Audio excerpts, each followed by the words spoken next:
بسم الله الرحمن الرحیم. سڵاوی خۆی گەورەتان لێبێت بینەرە بە ڕێز و خۆشەویستەکانی بەرنامەی دین و دنیا. خۆشحاڵین لە ئەڵقەیەکی نوێی بەرنامەکەتان بە خزمەتەوەی بە ڕێز و خۆشەویست ئەگەینەوە. ئازیزان، لە دوایی نەڵقەی ئەو زنجیرە بابەتەی باسکردن لە ژیانی خولەفای ڕاشیدین خۆیان لێ ڕازی بێ خۆمانە بینینەوەویش باسکردنە لە بەشی دووهەمی ژیان نامە و فەرمان ڕەوایەتی ئیمامی عەلی کوڕی ئەبی تاالب خۆی لێ ڕازی بێەوە خەلیفەی چوارەمی موسڵمانان و ئەو ناکۆچی کە لە نێوان موسڵمانانان لە سەردەمی ئەودا هاتە ئەراوە لە ڕێی ئەو ئاژاوەچیانی لە ڕێوە فیتنانی کە دەیانەویست بە جۆرێک لە جۆرەکان فەرمان ڕەوایەتی ئیسلامی لەکەدار بکەن و ناشرینی بکەن و ئاژاوە بخەنە نێو یەکڕیزی مسلمانانەوە بە جۆرێکیش لە جۆرەکان لەمەیان سەرکەوتوو بوون. بەڵام دوجار ئەمە هەر کۆتایی دێەوە مێژوو جێدەستی ئەو فیتنەوە ئاژاوە گێڕانەوە خۆی دیارریەکە. ئێمە لەگەڵ بەڕێز دکتۆر حسین محەممەد ساڵح پسپۆڕی مێژووی ئیسلامی و مامۆستای زانکۆ لەم بارەوە گفتوگۆەکەین. کاک دکتۆر سڵاوتان لێبێ. کاک دکتۆر، لە باسوخواسیەوە بوون کە شەڕی جەمەل کۆتایی هاتووە و عایشەی دایکی ئیمانداران خۆی لێ ڕازی بێت لەلایەن خەلیفەی چوارەمی مسلمانانەوە ئیمامی عەلی خۆی لێ ڕازی بێ بەڕێز و شکۆوە دەنێردرێتەوە بۆ مەککە. دوای ئەمە ئەم فتنەیە بەکوێگاوە ئیمامی عەلی چیەکەوەی خستنەوەی ڕیزی مسلمانان و بارودۆخ چۆن دەبێیانی؟ بسم الله والصلاة والسلام على حبيبنا رسول الله وعلى آله وأصحابه ومن والاه. جاري كتر أچینەوە خزمەتی ژیاننامەی خەلیفەی چوارەمی مسلمانان عەلی کوڕی ئەبی تاالب ڕەزای خوای لێبێ و داواکارم لە خوای گەورە کە بتوانین ڕوونکردنەوەی پێویست بین لەسەر ئەو بابەتانە. پاش سڵاو و ڕێزم بۆ ئێوەی بەڕێز و بینەران و بیسەرانی کەناڵی ئاسمانی پێە. بەڵێ مامۆستا عەبازیان، دوای ئەوەی کەوا شەڕی جەمەل کۆتایی هات بە سەرکەوتنی سوپاکەی خەلیفەی مسلمانان عەلی کوڕی ئەبی تاالب ڕەزای خوای لێبێت. ئەم شەڕە طبعاً زۆر شتی پێوە هەڵبەستراوە لەبارەی ژمارەی کوژراوەکان، لەبارەی توموتیژی لە شەڕەکانە، بەڵام لە ڕاستیە کە بۆ ڕیواتەکان ئەڕۆی سیرەکەی بەو شێوەیە نییە. حقیقەتەکەی چۆن؟ حقیقەتەکەی ئەوەیە جاری یەکەم لە ڕووی ژماری کوژراوەکانەوە حتا باس لەواکێ من لە شوێنێکا خوێندووە ئەڵێ لای ڕاستی حشتەکەی عایشە 10,000 کەس کوژرا بوو، لای چەپی 10,000 کەس کوژرا بوو. یعنی تەماشاکی بەس لە دەوروبەری حشتەکەی عایشە 20,000 کەس کوژراوە کە ژمارەی سوپای هەردووکیان لێکەی توانێت ناگاتە 10,000 کەس. ژمارەی هەردوو سوپاکە ناگاتە 10,000 ئەگاموشی کوژراوێ باز لە کوژرای 20,000ەکە. ئەنجا ئایا ئەو مەساحەیە کە شەڕەکەی تیا بۆ جێگەی 20,000 لاشوی تیا بێتوانێت ئەسڵن تیا بکەوێت؟ ئایا ئەو ماوە کورتەی کە لە دوای نیوەڕۆ تا پێش مەغریب بە شمشێ شەڕکردن فریاکەم 20,000 خوکاکە بچۆرە دەواجنێکوانێ بۆنە سعات 20,000 مریشک پێسەر نابڕێ وانە. یعنی ژمارەکان زۆر زۆر مبالغە شتوای تیا کراوە. ئێمە کە تەماشای تەبیعەتی شەڕەکەکەین، تەبیعەتێکی ئیمانی و دیفاعی تایە، نەک تەبیعەتێکی عودوانی. لە کاتێکا کە عەلی کوڕی ئەبی تاالب ڕەزای خوای لێبێ سەرەکەوێ لە شەڕەکە فەرمان دەرەکا کە بە هیچ شێوە برینارەکانیان ناکوژن، ئەوەی کە ڕاکە بە دوایان ناڕۆن، کۆتایی بە شەڕەکە هێنن. حقیقەتەکەی چۆنە؟ چەند کوژراوە؟ بەڵێ باسیەکەین ئێستا حقیقەتەکەی چەند کوژراوە. ئەوەی کەوا ڕیواەتی سەحیحە خەلیفەی کوڕی خەیاط بە ناو هێناوێتی باس لە 100 کەسەکات لە هەردوو لە بەڵێ لە هەردوو لا کوژراوە. بەڵێ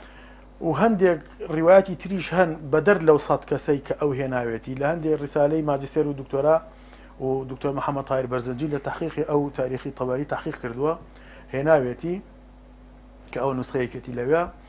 ئەڵێ ژمارەی کوژراوەکان لە پاش بە دوواداچوون بۆ هەموو ڕیواەتەکان لە 200 کەستیان ناپەڕێت. بۆ تەبەن ئەبێ بڵێن بۆ لەبەر یەکەم لەبەر کاتی شەڕەکە کەمە،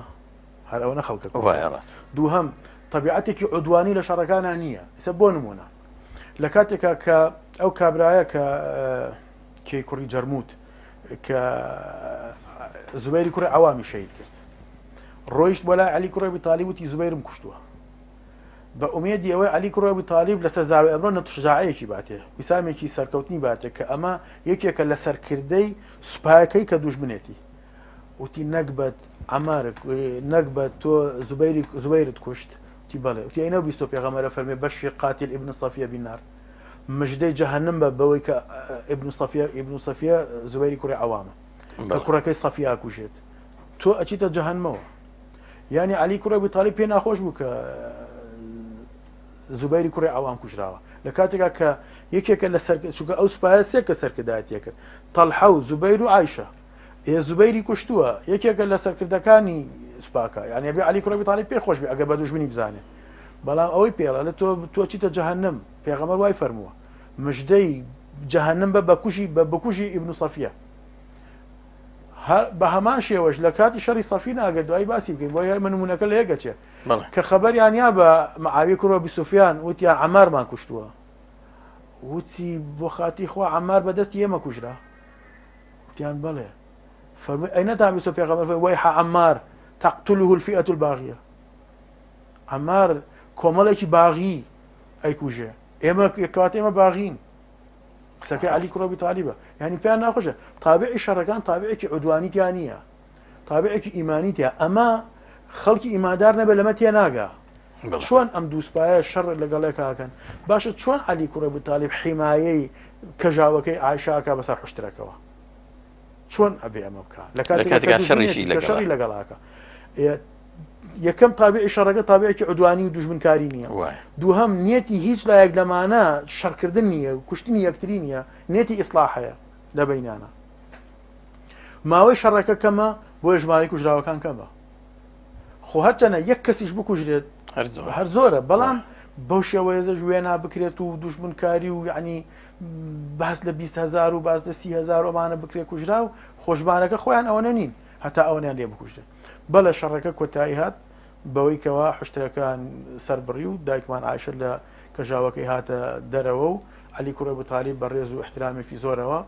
گەڕانیەوە بۆ مەدینە و سوپای عایشەی تر کۆتایی هات بەوەی کەوا شەڕ بکەنەوەمانە علی کوڕە ئەبوو تاالب ڕزای خوای لێبێ بەرەو کوفە و مەقسەدی خۆی کە هەبوو ڕۆیشت پایتەختی بەلەگواستەوە بۆیە پاش چەند مانگێک جوابی نرد بۆ خەڵکی شام بۆ معاویە کوڕە ئەبی سوفیان کە ئەبێ بەیعەت بن چونکە خەلیفە ئەبێ بەیعەتی پێ بدرێت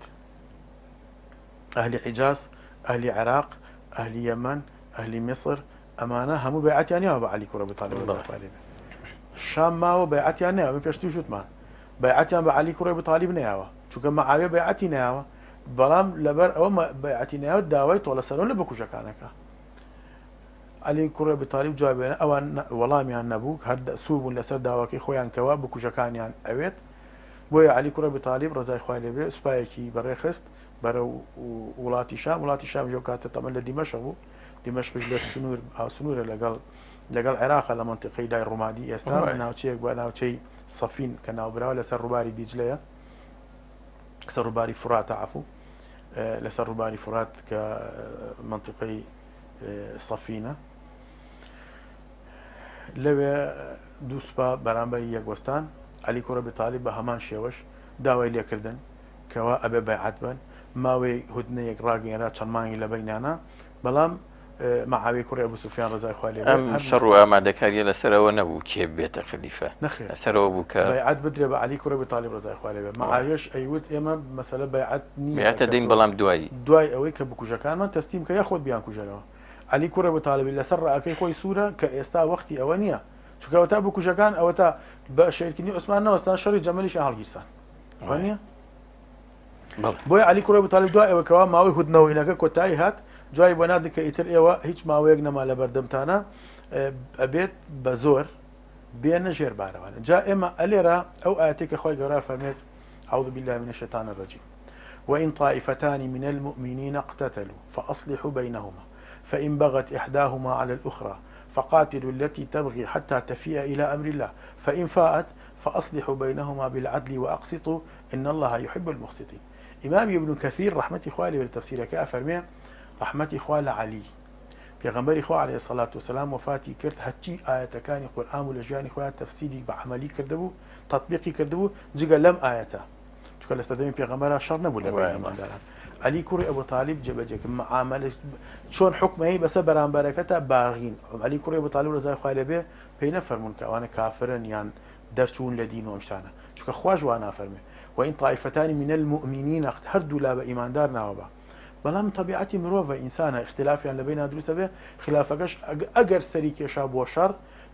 ئەو کاتە یەکێکیان باغیە ینی دەست درێژی ئەکاتە سەر ئەویکان، یعنی لەسەر حەق نییە لەو مەسەلەیە، نەک لەسەر حەق نییە لەوەی لە دین لا یاوە، بەڵکو لە مەسەلەکە فەرمێ فقاتلوا التي تبغي حتى تفيء إلى شەڕکەن لەگەڵ چێ لەگەڵ کەسێک کە باغیە هەتا ئەگەڕێتەوە بۆ دینی خوا. علی کوڕ ئەبی طالب ڕزای خوا لێبێ تەفسیری ئەمەی کرد،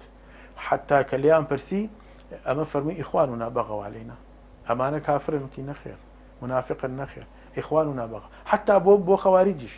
علی و پیان و ئەمانە کافر وتی هم من الكفر فروا، ئەوان لە کوفر ڕایان کردووە، وتی منافقن وتی منافق قورئان ناخوێنێتەوانێ و نوێژ بە تەمەڵیەکە، ئەمان لە ئێمە زیاتری نەکەن. بەڵام ئەمە هەڵە تێگەیشتنە و لە بابەتەکە بە بیاهینەوە سەر ڕێگەیڕان. لە بەرامبەری معاویە کوڕی ئەبوو سوفیان و سوپاکەیشیە بە هەمان تەعاملی کرد علی کوڕ ئەبی طالب، چۆن لە کەیە ئیتر ئەبێ شەڕکە خوا فەرمێ فقاتلوا التي تبغي حتى تفيء إلى أمر الله، هەتا وەکو ئەگەڕێتەوە. و بە کوشتنی عەماریش دەرکەوت حەدیثەکەی پێغەمبەر خوا فەرمێ تقتله الفئة الباغية، یعنی کەواتە بە کۆمەڵێ بەڵگە جەماعەتی معاویە کوڕ ئەبوو سوفیان باغین تەجاوزیان کردووە لەسەر حەق، لەسەر ئەوەی کەوا یعنی ئەوەی کە ئەوان داوای ئەکەن حەق نییە، ئەبێ گوێڕایالی خەلیفە و ئەمیر المؤمنین بن. چۆن تەعامل لەگەڵاکە شەڕەکە حتا تەفیء إلى هەتا ئەگەڕێتەوە. بۆیە لە کاتی شەڕەکە کە ئیتر شەڕ گەرم بوو، عەمری کوڕی عاس کە ڕۆیشت بۆ لای معاویە کوڕی ئەبوو سوفیان ڕزای خوا لێبێ فەرمی کاکە بە قورئان داوای ئەوە بکە لەگەڵ ئەلیا قورئان حەکەم بێ لە بەینا تەحکیم بکەین، ڕێ بکەوین، ئاوا بە شەڕ کۆتایی نایەت. بۆیە معاویە کوڕی ئەبوو سوفیان دەست بەجێ ڕازی بوو، جوابی نارد بۆ علی کوڕ ئەبی طالب ڕزای خوا لێبێ، جا فەرمی من لە هەموو کەس زیاتر ئەبێ گوێڕایەڵی قورئان و من ڕازیم بەوەی کەوا تەحکیم. نوێنەر لە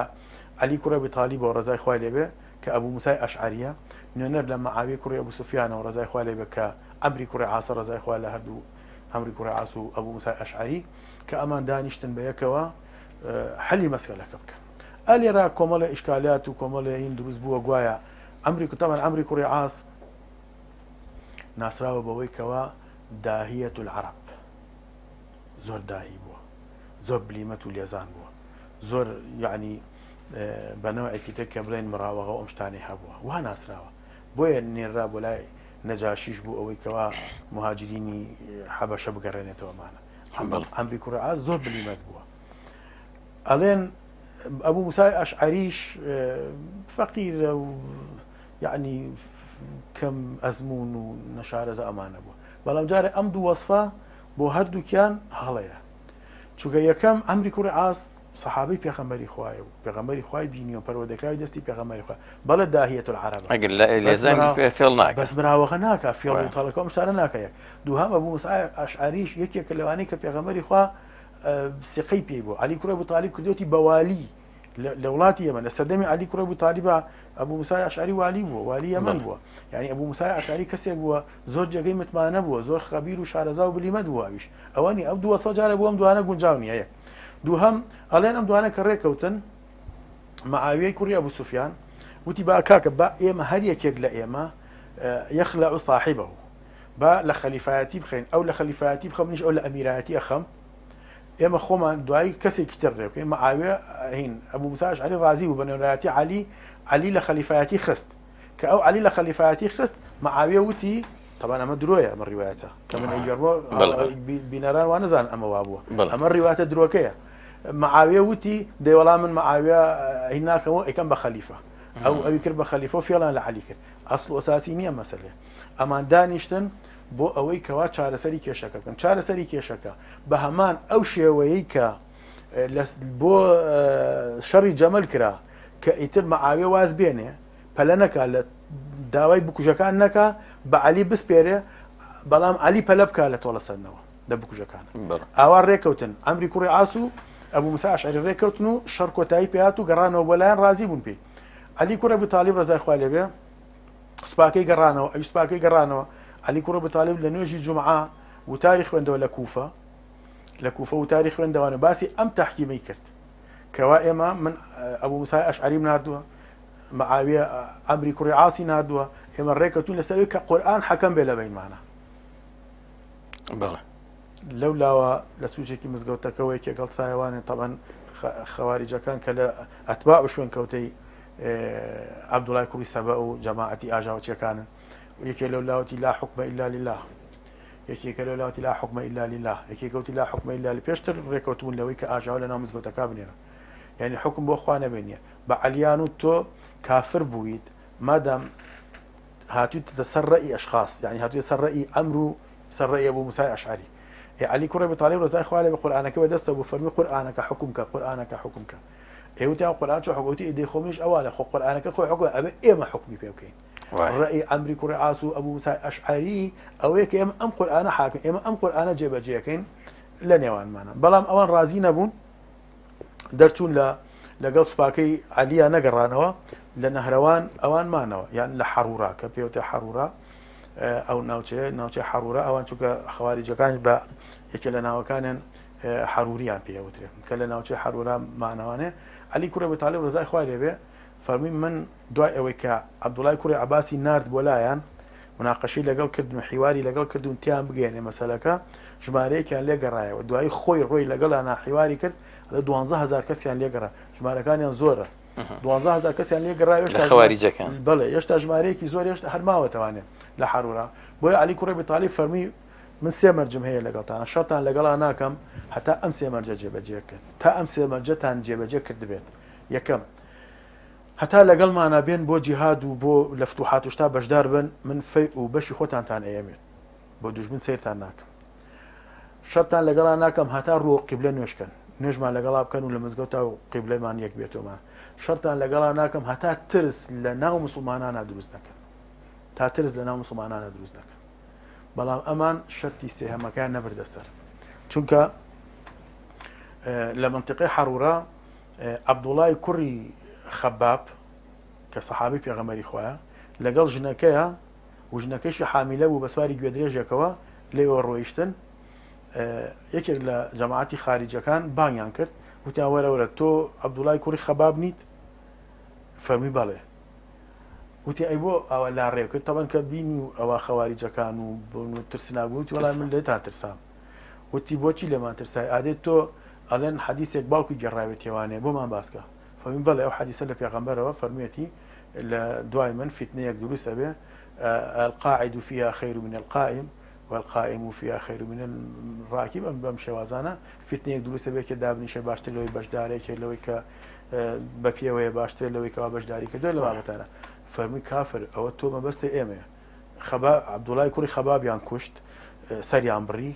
خوێنەکەیان ئەوەی کە بەناو باخەکە ئەڕۆی جۆگەی ئاوەکە خوێنەکەیان ڕشتە ناو جۆگەی ئاوەکەوە سکی ژنەکەیان هەڵدڕی مناڵەکەیان لە سکیا دەرهێنا سەریان بڕی ئەم هەواڵە گەیشتەوە بە علی کوڕی ئەبی طاالب ڕزای خوا لێ بێ فەرمی سوێن بەخوا مادام ئەوان شەرتەکەیان شکان و بوونەتە مەترسی و مەترسیان دروست کرد لەسەر موسڵمانان من شەڕیان لەگەڵاکەم بۆیە سوپایەکی بەڕێ خست و لەگەڵ خەواریجەکانە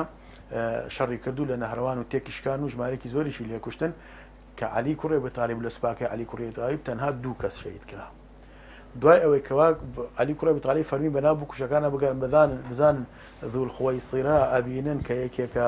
یەکێک لە قۆڵی وەکو گۆی مەمکی ئافرەت گۆی هەیە و ئەگەر ئەوە دەستی پیا بنێت چونکە پێغەمبەری خوا ئاماژەی پێکردووە کە یەکێ نیشانەکەیان فەرمی لە کاتێکە کە پێغەمبەری خوا عەلەیهی سەڵات وەسەلام غەنیمەی دابەشە کرد فەیئی دابەشە کرد یەکێک هەڵسا فەرمی ئەعدل یا محەممەد فەئینەکە لەم تعدیل تۆ عەدالەت کای ئەی محەممەد تو ئاخر هەندێک لە مێژوونوسان سەرەتای سەرهەڵدانی خەواریج وەکو فیکر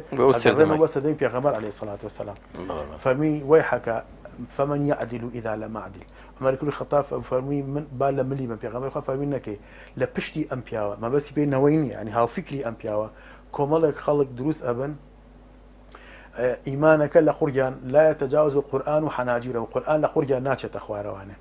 یەکێک لە ئێوە تەماشای نوێژەکەی ئەوانەکە لەگەڵ نوێژەکەی خۆیان بەکەم ێزانێت تەماشای ڕۆژۆکەی خۆی ئەکات لەگەڵ ڕۆژۆکەی خۆیان بەکەن ینی ئەوان ئەمەندە نوێژەکەن ئەمەندە ڕۆژوەگرن ئەمەندە قورئان خوێنن هیچی خۆتان بەرامبەری ئەوان کەمەکەن بەڵام ئەمانە يمرقون من الدين كما يمرق السهم من الرمية لدين درجن هروكو چون تيرك لكوانكي درجة ناقرينو بوي ناگەڕێنەوە بە ناودین فەرمی ئەگەر پیان گەیشتم بیان کوژن نیشانەکەیان ئەوەیە کەسێک لە ناویانە لە یەکێک لە قۆڵەکانیا وەکو گۆی مەمکی ئافرەت شیری لێ عەلی کوڕە ئەبوو تاڵیب ڕەزای خوا لێ بە فەرمی بگەڕن بزان ئەوە دۆزنەوە دۆزیانەوتیان بەڵێ ئەمەتا عەلی کوڕە ئەبوو تاڵیب تەکبیری کرد عەبدوڵای کوڕی مەسعود ئەفەرمێ ڕەزای خوا لێ بێ ئەفەرمێ سوێن بەخوا من ئەو فەرمودەیەم لە پێغەمبەر بیست و لەگەڵ عەلیشا شەڕم لەگەڵاکردن بەشداری شەڕەکە بووم و ئەو کابرایشم بینی کە گۆکەی بۆشە پێغەمبەر عەلی کوڕە ئەبوو تاڵیب ڕەزای خوا لێ بێ فەرمووی ئەمە ئەو مژدەی پێغەمبەری خوا عەلەیهی سەڵاتو کۆمەڵی فەرمودەی تری پێغەمبەری خوا عەلەیهی سەڵاتو کە باسی لە خەواریجەکانەکە ئەو خەواریجانە لەو کاتەوە وەکو فێرقە و تائیفە لە سەردەمی وەکو فکر لە سەردەمی پێغەمبەرەوە وەکو فێرقە و تائیفە لە سەردەمی عەلی کوڕی ئەبوو تاڵیب ڕەزای خوا لێ بێ وەکو فکر هەتا ئێستایش بەردەوامە لەناو ئومەتی ئیسلامیە بە درێژایی مێژووی دەوڵەتی ئیسلامی تەماشاکەی لە هەر سەردەم و کاتێکە زەمینە ڕەخسا بێ بۆیان بروزیان کردو فێرقە و کۆمەڵیان دروست کردو و ترس و بیمیان دروست کردو لە ناو موسڵمانان کاک دکتۆر ئەو ئەرکەی کە لە ئەستۆی خەلیفەی چوارەم و ئیمامی عەلی کوڕی ئەبی تاڵیب خەلیفەی چوارەمی موسڵمانان خۆی لە ڕازی بێ بووە ینی قورستر بووە بە شێوەیەک لە شێوەکان لە چاو خەلیفەکانی تر چونکە ئەمە ئەگەر لە سەردەمی خەلیفەکانی تر کوفر هەبوو بەڕوونی مەسەن ڕوبەڕووی بە ئومەی ئیسلامی بۆتەوە ینی یا فتوحات هەبووە بەڵام لە سەردەمی ئیمامی عەلی لەنێو ئومەی ئیسلامیە فیتنە و خەواریج و لە دین هەڵگەڕا و ینی جیاوازە جیاکردنەوەی ئەمانە ینی لە ڕێزی موسڵمانان و جەنگان و بژارکردنیان بەڕاستی ینی گومانی تیانی ئەمام سەعبازیان سەردەمەکەی عەلی کوڕە ئەبوو تاڵیب زۆر سەخت بوو بارودۆخی دەوڵەتی ئیسلامی زۆر بە بارودۆخێکی دژوار و ناهەموارە تێپەڕی بۆیە حتا مەقولەیەکی عەلی کوڕە ئەبوو تاڵیب هەیە لێیان پرسی وەکو گلەیی وتیان بۆ سەردەمی تۆ ئاوایە هەموو ئاژا و شەڕ و کوشتار و ئەی سەردەمی عومەر ئەبوو بەکر و ڕەزای خوا لێ بێ عومەر و عوسمان بەوانە بوو فەرمی ئاخر ڕاعیەتی ئەبوو بەکر و عومەر و عوسمان من و ئەمسالی من بوون بەڵام ڕاعیەتی من ئێوەن قسەیەکی زۆر جوانە قسەیەکی زۆر بەقۆتە فەرمی ڕاعیەتی ئەبوو بەکر و عومەر و عوسمان من و ئەمسالی من بووین کە ئێمە سەمع و تاعەمان هەبوو گوێڕایەڵ بووین ئێمە شارەزا بووین لە قورئان و لە فەرمودەوەمانە ئەمانە ڕاعیەتی ئەوان بەڵام ڕاعیەتی من ئێوە بەم شێوازە دیارە تا لە سەردەمی پێغەمبەریش ینی دوورەکەویتەوە ینی نەوەیەک گەورە بێ وەنیا جیلێک گەورە بێ کە پێوترێت تابعی تابعین یا تابعین مەسەلەن هاوڵان جارێ هێشتا ئەمە هەر سەردەمی تابعینە ینی هێشتا سەحابە لە ژیانە ماوە سەردەمی تابعینە بەڵام خەڵکێکی تازە موسڵمان هاتووە هێشتا شارەزایی لە ئیسلام پەیان نەکردووە فتوحاتی ئیسلامی تەخاوەن ڕێیش یعنی لە سەردەمی عوسمانی کوڕی عەفانە ڕەزای خوا لێ بێ کە فتوحات زۆر بەردەوام بووە داهات و عەطا زۆر بووە ئەم ئاژاوەتی شتانە ئیستیغلالی ئەم بابەتیان کردووە دینی یەهودی لەناو براوە دەسەڵاتی دەوڵەتی کیسرای ساسانی لەناو براوە یعنی کۆمەڵی خەڵک هەیە مەسلحەت و بەرژەوەندیان لەدەست یاوە ئیمان لە دڵیانە چەسپاو نییە ئەیانەوێت تۆڵە بکەنەوەێن بە هەرچ بە شێوازە لە شێوازەکان ئەم گۆڕانکار و تەحەولەش نەک هەر لەو کاتە لە دوای ئەویش و بە ئێستایشەوە لە دوای ئێستایش کە تۆ تەحەولێک دروست ئەبێت بۆن من لە عێراقەکە سەدام حیزبی بە ئەزبوخە کۆمەڵە خەڵک کاکە بەرژەوەندی خۆی لە دەستیا وە سەیرەکەی بە جۆرە لە جۆرەکان نانێش و هەتا ئێستاش استقرار هەبێ ئێران مەسلحەت و بەرژەوەندی تایە تورکیا مەسلحەت و بەرژەوەندی تایە هەرچەندە لەو کاتانە دەسەڵاتی زلهێزی ئەو تۆ نەبووە بەڵام خەڵکێک هەبووە کە حەقد و غەرەزی هەبووە لە دڵیانە بەرامبەریان بەرامبەر دەوڵەتی ئیسلامی و مەسلحەت و بەرژەوەندیان لە کیسووە بۆیە هەوڵی ئەوەیان یاوە کە بە جۆرە لە جۆرەکان تۆڵە بکەنەوە بە جۆرە لە جۆرەکان بتوانن بگەڕێنەوە سەر ئەو مەسلحەت و دەسەڵاتێکە ئەمە زۆر دژوار بۆ هیچ سەقامگیریەک هاتە ئاراوە لە دوای مەسەلەن شەڕکردن شەڕی نەهرەوانجی خەواریجەکان سەقامگیری چی بێتەکایەوە کە خەواریج هەر بەردەوام و هەر خەواریجەکانیش عەلی کوڕی ئەبوو تاڵیبیان شەهید کرد ڕەزای خوا لێ بێ ئەمە چۆن بوو ینی نزیک دوور کەواتە ماوەی ئەسڵەن ئێمە بواریشمان نەبوو باسی کەسایەتی خودی عەلی کوڕی ئەبی تاڵیب بکەین ئەمە دەرفەتە لەوەی کە لەگەڵ شەهید بوونیا هەندێک باسی کەسایەتی خۆشی بکەین ماوەی خەلیفایەتی عەلی کوڕی ئەبی تاڵیب ڕەزای خوا لێ بێ 5 ساڵ و چەند مانگێک بووە بەڵێ چونکە ساڵی مانگی ذیلحیجە کە مانگی 12ەیە هی ساڵی 35 کۆچی عوسمانی کوڕی عەفان شەهید کرا عەلی کوڕی ئەبی تاڵیب لە مانگی ڕەمەزانی لە حەڤەی ڕەمەزانە ساڵی 60 کۆچی ڕەمەزان مانگی حەوتە وانی مانگی حەوتە ڕەمەزان حوتە یا هەشتا مانگی حوتە مانگی حوتی ساڵی چل ینی 5 ساڵ و این 4 ساڵ و 9 مانگ واناکە ساڵ 9 مانگەکە ئەو ساڵی 35 مانگی 12 ساڵی 35 وانە وای ینی نزیکە لە 36 نزیکە بڵێ 36 ئەمیش چل ینی 4 ساڵ 4 ساڵ و 7 مانگ شتێکی وا 4 ساڵ و 9 مانگ شتێکی واکە ڕاست ئەم ماوەیە ئەم دوو شەڕە گەورەیەش دروست بووە وانە و خەواریجی شەڕی نەهرەوان و ئەمانەش دروست بووە لە سەردەمی عەلی کوڕە ئەبوی تاڵیب ڕەزای خوای لێ بێت ماوەکە کورتە بۆیە کۆنتڕۆڵکردن و ئیستقرارکردن ئیستقرار وەرگرتن تایە کەمە و هەر خەواریجەکانیش بۆ تۆڵە سەرنەوە لە کوژراوەکانیان لە شەڕی نەهرەوان تۆڵیان کردوانێ و عەلی کوڕە ئەبوی تاڵیبیان شەهید کرد هەر مەبەستیان شێتکردنی تەنها ئیمامی عەلی بوو یان نەر با بڵێن دەوترێ کەسایەتی دیکەی ئیسلامیش لە سەردەمەیە سێ کەس لە خەواریجەکان سێ سەرکردەی خەواریجەکان کە عەبدوڕەحمانی کوڕی مەلجەم کە بە ئیبن مەلجەم ناسراوە لەگەڵ بەرەکی کوڕی عەبدوڵڵا لەگەڵ عومەری کوڕی ئەبوبەکر بینەران وان تێ نەدەکەن ئەبوبەکری سیدیق چونکە ئەبوبەکر کوڕی نەبوو ناوی عومەری کوڕی ئەبوبەکر هەر کەسێکی ترە ئەمان ڕێکەوتن کۆبوونەوانێ بۆ تۆڵە سەرنەوە لە کوژراوەکانی شەڕی نەهرەوان کە سێ کەسایەتی گەورە لە دەوڵەتی ئیسلامیا بکوژن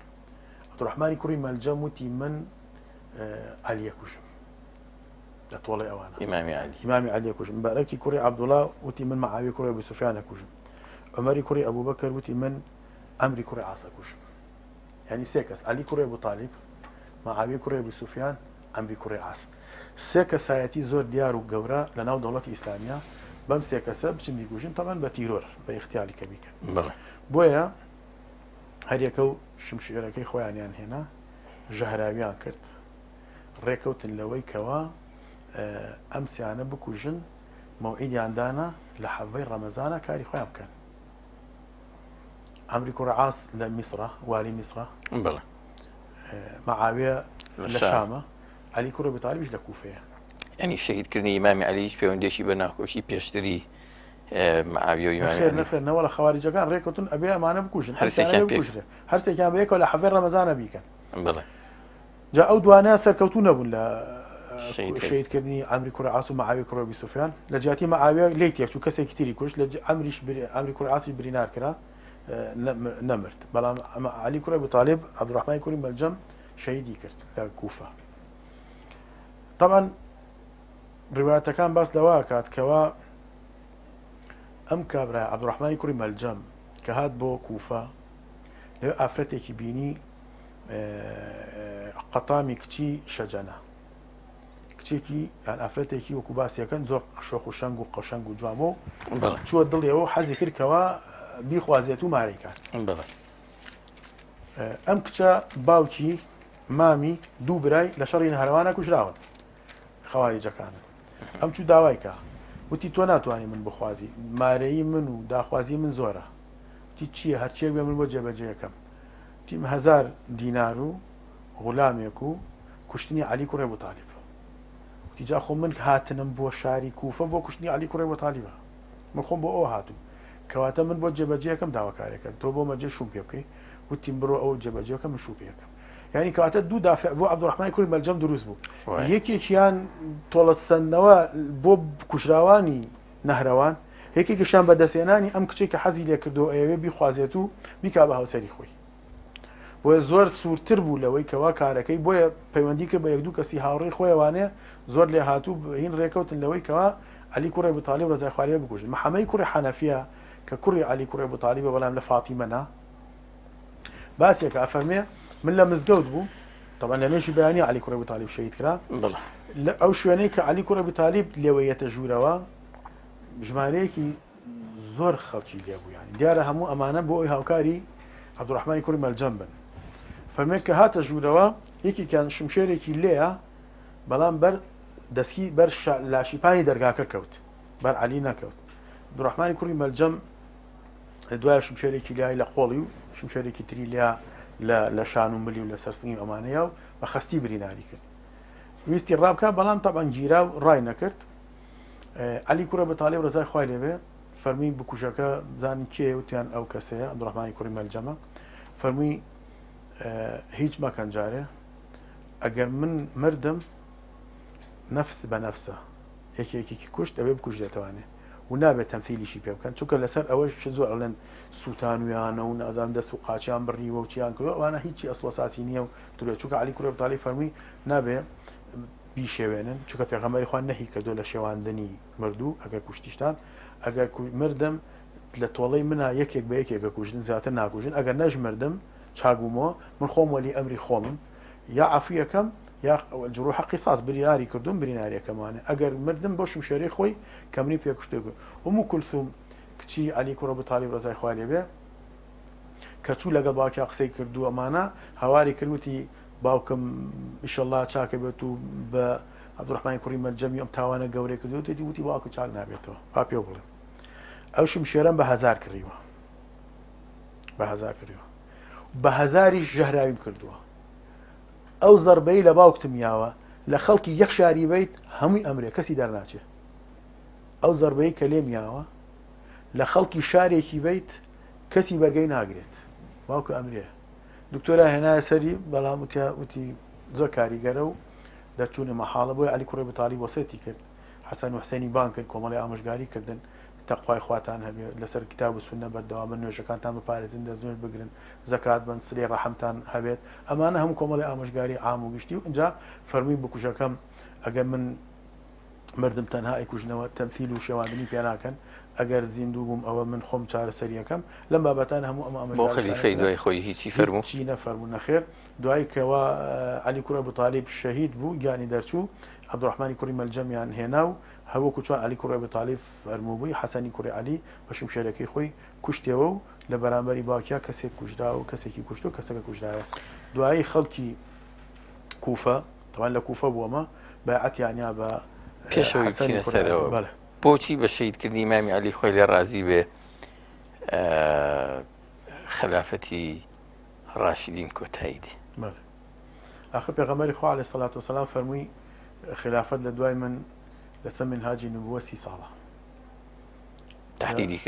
کرد بەڵێ دوای ئەفەرمێ ئەبێ بە مەلیکایەتی بۆیە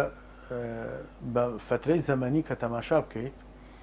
6 مانگ حەسەنی کوڕی عەلی 6 مانگ حەسەنی کوڕی عەلی ڕەزای خوا لێبێ خەلیفە بوو بێعەتیاندایە ئەهلی کوفە بە ئیمامی حوسێن ئەی هەڵوێستی ویلایەتەکانی تر ئەهلی عێراق بەعام کوفە و بەسرا و ئەهلی حیجاز و ئەهلی میسر ئەمانە هەمووی بەیعەتیانیا بە حەسەنی کوڕی عەلی بێ بە خەلیفە بە شەهیدکردنی عەلی کوڕی ئەبوطالیب معاویە کوڕی ئەبی سوفیان ئیعلانی خلافەتی بۆ خۆی کرد لە شامە و بە پێوترا ئەمیر المؤمنین لەوێش بێعەتیاندا بە بەڵێ بەعەدرا بە معاویە کوڕی ئەبی سوفیان ڕەزای خوا لێبێ یعنی ئێستا لەم سەردەمەیە دوای خلافەی ڕاشدین دوو ئیمامان هەیە بۆیە داوایان کرد لە حەسەنی کوڕی عەلی کە ئەمە بە پێی فەرموودەی پێغەمبەری خوا عەلەیهی سەڵات وسەلام نابێت هین بێت دوو ئیمام هەبێ حەسەنی کوڕی عەلی ڕەزای خوا لێبێ لە ماوەی 6 مانگەکەی خۆیان توانی ئاشتەوایی لەگەڵ معاویە کوڕی ئەبی سوفیان هەبکات و دەستی خستە دەستی معاویە کوڕی ئەبی سوفیان و بەیعەتی بە معاویە کوڕی ئەبی سوفیانە لە ساڵی 41 کۆچی 12 ڕەبیع ئەوەلی ساڵی 41 کۆچی 12 ڕەبیع ئەوەلی ساڵی 11 کۆچی پێغەمبەری خوا وفاتی کرد 12 ڕەبیع ئەوەلی ساڵی 41 کۆچی 30 ساڵی ڕێکە کات حەسەنی کوڕی عەلی بەیعەتیە بە معاویە کوڕی ئەبی سوفیان ئەو ساڵە ئەورە بە عامل جەماعە ساڵی کۆمەڵ ئیتر خلاف و جیاوازی لە بینی مسلمانانان نەما وەکو چۆن زوو مەخرێتە سەرم ناکۆچەی نێوان حەقە زوومی گەورەش بخرێتە سەرم دەست پێشخەری حەسەنی کوڕی عەلی خۆی لێ ڕازی بێت بەڵام ئەوە ئاخر خۆی چییە کە سەیرەکەی باس لە کە تەماشای مەزەبی 12 ئیمامیەکانەکەی شیعەکان خۆی عادەتەن ئەگەر ئەوە دروست بێت یعنی ئێمە قسە لەسەر ئەو ناکەین ئایا دروستەیانە کە ویلایەت ئەگوازرێتەوە بۆ نەوەکان ئەبێ بگوازرێتەوە بۆ کوڕە گەورەکەی حەسەن ئەنجا بۆ کوڕەکانی حەسەن ئەمان ویلایەت ناچارن ئەبێ بیگوازنەوە بۆ حەسەن چونکە حەسەن لە دوای باوکی بوو بە خەلیفەیش بەڵام لە دوای ئەوەوە کە حەسەنی کوڕی عەلی وەفات ئەکات ئیتر ویلایەتە گوێستنەوە بۆ حسەین لە نەوەکانی حسەینە ئیتر وەجاخی حەسەن ئەسڕنەوە ساوی بۆ ناکەن ئەمەش مەعاریبی سیاسی تری لەسەرە و ئەم ئاشتەواییە بوو بەهۆی چارەسەرکردنی ئەو ناکۆچیانی کە لەسەر بەڵێ ئەم ئاشتەوایی کە حەسەنی کوڕی عەلی کرد تەبەن ئەمەش تەحقیقی فەرموودەیەکی پێغەمبەر عەلەیهی سەڵات وسەلام لە کاتێکا کە حەسەنی کوڕی عەلی ڕزای خوای لێبێ مناڵ بوو فەرمووی ئینە ئیبنی هذا سەید لعل الله أن يصلح به بين فئتين عظيمتين من المسلمين تي أم كري من قورية سيدة قورية وميدوارم خواي قورم بهوي أمو صلح كات بين دو كومالي قوري مسلمان لعل الله أن يصلح به بين فئتين عظيمتين من المسلمين أو كما قال أم كرم سيدة وخواي قورا وميدوارم كصلحي بيبكى لبيني دو كومالي قوري مسلمان فعلا كردي تحقيقي وصيته كيف بيغمري خو عليه الصلاة والسلام أو صالنا ونرا بس عامل جماعة صالي كومال كمسلمان اترب كومالي لجا ساعي يا خليفة ببي منازع أجيال سيركا صالي تشليكي كوتشيا بيعت مع علي كوري أبو سفيان يا حسني كوري علي طبعا حسني كوري علي كم بيعتي ورقر شو متيان أبي توبي بخليفة ودواي شهيد كردني باوكي فمي من مرجع كم هي بدل لو كوا أو مرجاني كهاي خليفة كان بيشتوها أبو نبايعك على السمع والطاعة وعلى الكتاب والسنة أمانة فمن يقمر جيتر زياكم أسالم من سالمت تسالمون من سالمت وتعادون من عاديت ويان تسالمون من سالمت وتحاربون من حاربت لقال هر كسيكا سلم واشتوايم كر أبي إيه والسلم واشتواي كر لقال هر كسيكا شرم كر يان دجمناتيم كر أبي إيه وبيكر وتيان رازي كان بويا دیارە هەر لە سەرەتایی دەست بەکاربوونی حەسەن نێتی هەبووە ئاشتەوایی دروستکە لە بینی خۆی و مەعاوێتچووکە دەوڵەتی ئیسلامی بۆ شێوازە بە ناکۆکی ناچە بەڕێوە معەش بۆ خۆی سەحابەیەکی گەورەی و کاتیبی پێغەمبەری خوا بووە گومانیتیانە تەبە مەعاوی کوڕە ئەبی سوفیان سێ سیفەتی تایە ئێمە هێشتا هەر مەجال نەبوو باسی کەسایەتی عەلی کوڕە ئەبی تاڵیب کە ڕەزای خوا